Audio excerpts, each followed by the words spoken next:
Yesterday, Iran-backed terrorists carried out another deadly attack on a base that houses U.S. personnel in Syria. The Iran-backed Houthis continue to threaten U.S. vessels and international shipping in the Red Sea.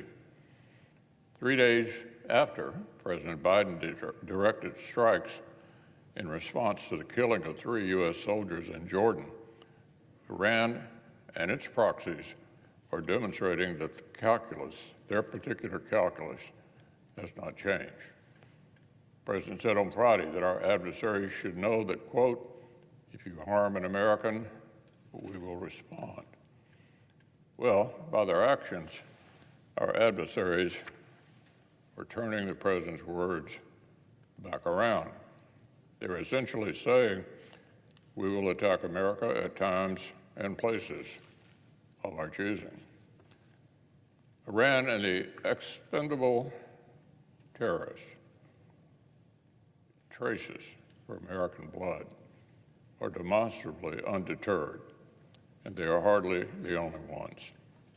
For 3 years, America's adversaries have luxuriated in a world that no longer takes us at our word. Embarrassing retreat from Afghanistan, fawning climate diplomacy with our top strategic competitor, failure to take Putin seriously until it was too late, and fears of escalation that delayed lethal aid to Ukraine at every turn.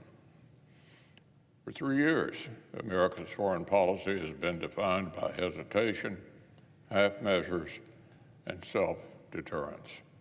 President Biden has dug our credibility, the value of America's word, into a hole. Meanwhile, our adversaries are aligning and coordinating to an unprecedented degree. As America gives our allies and partners reasons to doubt our resolve, Russia and China are engaged in a, quote, friendship without limits, end quote.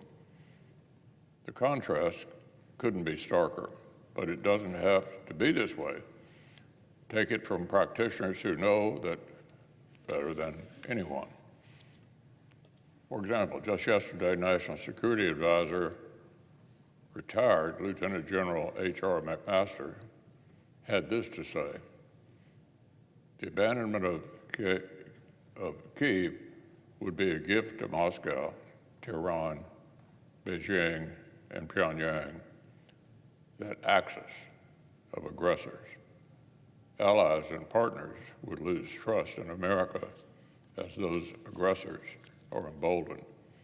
The result could be escalating conflicts even more costly than the interconnected wars in Ukraine and across the Middle East. And of course, General McMaster was the National Security Advisor to President Trump. Former Secretary of State Mike Pompeo in the Trump administration put it this way after his recent visit to Ukraine, quote, it will be far more costly and dangerous if Putin wins, end quote. Another former National Security Advisor, Robert O'Brien, also of the previous administration, expressed his support for supplemental security assistance to Israel, Taiwan, and Ukraine, saying simply, quote, the free world has been attacked, and we are the arsenal of democracy.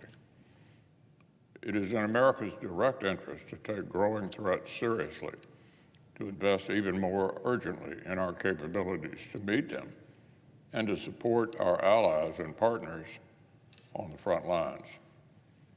The reality of hard power competition simply does not wait for the President or Congress to take it seriously. Either we confront challenges we face with clear strategy and firm resolve, or we lose. Around the world, 21st century autocrats and medieval theocrats will continue to challenge the U.S.-led order that has underpinned global peace and prosperity for generations. And their proxies will continue to target American personnel and American interests with lethal force.